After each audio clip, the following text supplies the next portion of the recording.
Gusto mo ba ng tablet for only 99 pesos? Ha? 99 pesos lang to?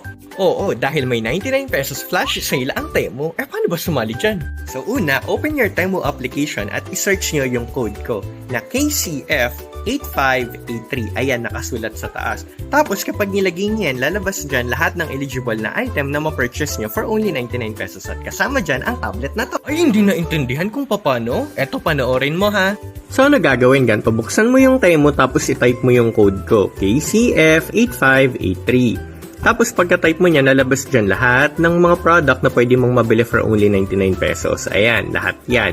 Tapos syempre meron ka pang libreng raffle na ito kung ano makuha mo dyan. Additional free pa yan! Kaya naman use my code to get a chance to purchase this brand new tablet computer for only 99 pesos. That's KCF8583. Kaya naman kung wala ka pang Temu sa phone mo, ito na yung sign, mag-download ka na and join the 99 peso flash sale.